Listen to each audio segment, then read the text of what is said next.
So here we go then. Welcome back to another edition of the Boot Room. I'm joined as ever by my good old friend Stuart Watson as we talk and look ahead the town's big League One clash with Derby County at Portman Road under lights live on Sky.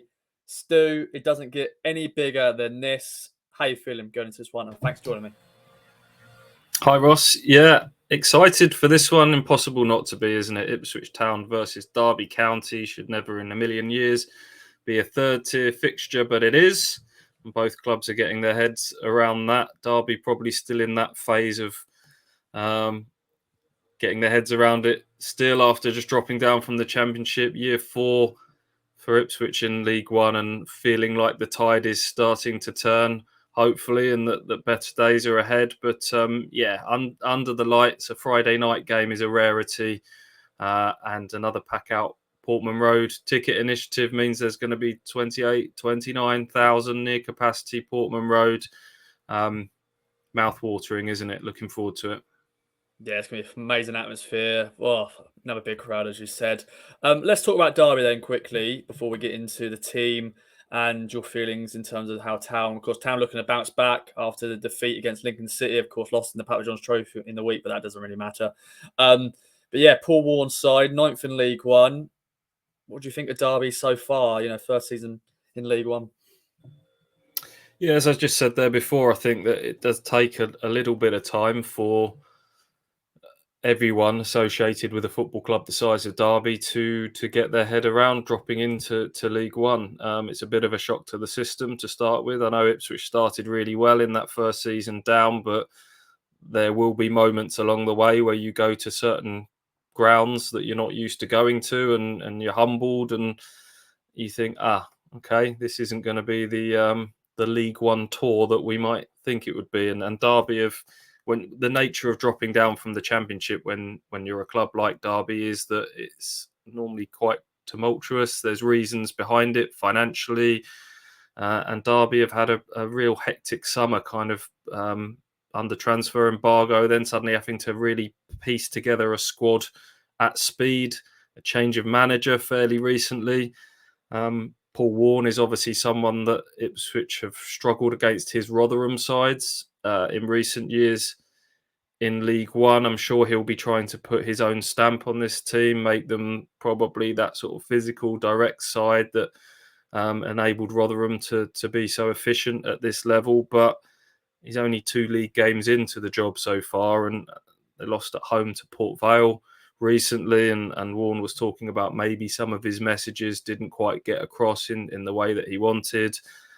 Yes, they won 3-0 at Accrington last weekend, but from what John Coleman said, the Accrington manager, is that they were deluded if they think they had that game all their own way. So despite the fact Ipswich go into this one on the back of a couple of defeats, as you say, I'm not going overboard about the nature of the Lincoln defeat last weekend, and the cup game didn't really mean a great deal in midweek, and the Edwards red card obviously sort of changed that game early on. I think Ipswich can go into this one feeling reasonably confident, hopefully.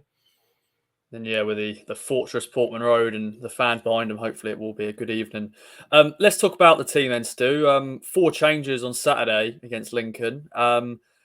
What's your team? And once again, it's always hard to guess what Kieran McKenna is going to choose, and definitely when it's these sort of sides, you think, oh, he could play, he can play.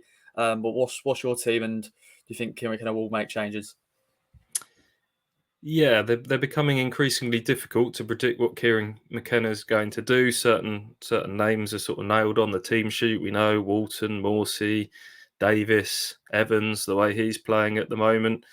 Others less so. Top end of the team is what interests me the most going into this one. I do half wonder if pace and directness is something that he looks at, given the nature of sort of some of the aging players in Derby's team.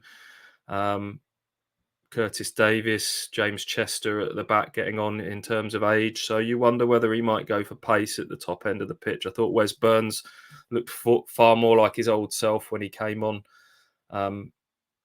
in midweek at Cambridge. So I imagine that he'll get another go on the right, but Kyle Edwards. Do you go with him over Harness on the left hand side? Someone that can go 1v1, give you a bit of pace on the counter, and likewise, is this a sort of Caden Jackson type of game? We see him sort of parachuted in for these bespoke matches from time to time. This may be one of those, but it's very difficult to call. It could be one of three up front in terms of John Jules, Jackson, or Freddie Ladapo. So I just got a sneaking feeling that it might be a Caden Jackson type of game. He's the man that's been put up for pre-match press later on today. Read into that what you will, but yeah, it'll be interesting. It's certainly going to be a very different type of game to the last couple that Ipswich have had at home against Cambridge and Lincoln sides that have sort of parked the bus and looked to make it frustrating. Derby are going to have to come here and show a bit more ambition, and that might suit Ipswich. Yeah, I think so too. And before getting to your prediction, how you're feeling going into the game, my friend, I want to quickly talk about, of course, the Blackout kit being used for the first time. Of course, it's had a lot of mixed feelings from the fan base because you've got to be playing blue at Portman Road, but we pretty much know maybe one of the reasons why they want to use it because we haven't played in it yet. What's your feelings on it? And it's just going to be good to see the players in that kit for the first time as well. My gut instinct is to go traditionalist. You should always play in your home kit at home, but this is extraordinary circumstances where a third kit has ended up being their best-selling shirt of all time. You've got the Sky cameras here as well. You've got the sort of the Ed Sheeran effect and stuff like that. So I don't blame them for taking this sort of one-off opportunity to wear it. It's not something that we would want to see becoming a regular occurrence, but I just think circumstances this year have dictated that it kind of makes sense to show off your best-selling kit ever in front of the TV cameras on this occasion. Yeah, definitely, my friend. And well, Paul Warne is Derby County manager, and our record against his side isn't great. Of course, Rotherham was his old side. So, what do you reckon? What sort of game are we expecting? Yeah, as I say, I think they're going to play very differently to Ipswich's last two opponents. It sounds like I talked to earlier about his mixed messages. He said, I told the players that I want them to play forward. I want every time there's a forward pass on, you play it. And I think after that Port Vale game, he says that maybe the players had interpreted that maybe a little too literally at times. And so they're obviously in that sort of fine-tuning process under a new manager. Previous boss, Liam Rosenior, I think, had kind of put this team together to play a little bit more football, a bit more possession football. I think it will be that little bit more direct. That's not to say it's anti-football or horrible football, because those Rotherham sides could play as well. You know, they worked hard. Yes, they were physical, they direct, but they had people like Barlaser who could play a bit as well, and they had some speed down the wings. Someone like Mendes Lang could be well suited to Paul Warne in that sort of sense. So a difficult game, a challenging game for Ipswich, but I'm hoping that this has come at a good time, that they might just catch it Derby at a little bit sort of cold at the start of a new managerial regime, and hopeful that they can go and get another win against one of those sort of promotion rivals. Did it against Portsmouth recently. So yeah, it'd be nice to get another one of those and to finally end that sort of TV curse, whatever we want to call it. Is it 3 wins in 36 now? I think it is. It's 36, after the Plymouth game recently, and that is quite remarkable, that statistic, isn't it? So McKenna has righted several wrongs. We've said sort of things that previous Ipswich sides wouldn't have won that sort of game. How many times have we said that this season? It would be nice to put that one to bed, wouldn't it, as well?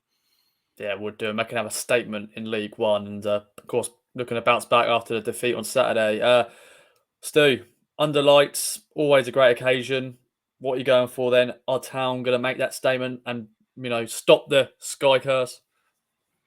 Yeah, I think I've kind of hinted to it and alluded to this throughout the video that I'm feeling reasonably optimistic going into this one. I think it's well set up with the crowd, with the way Ipswich in general have been playing this season. So I will go for an Ipswich win. I'll put them down for a 2-0. 2-0, 2-0. Of course, we've done our predictions on the podcast, so we can't say there's different things because it was like, you contradict yourself there. But I'm going for 2 results, as you may know. a goalless draw because it's on Sky. It's one of those going to be one of those bitty games, or I think Town could nick it, and that's what I'm hoping Town will do. All 3 points in the bag. So hope everyone enjoys the game. Stu, any other business, my friend?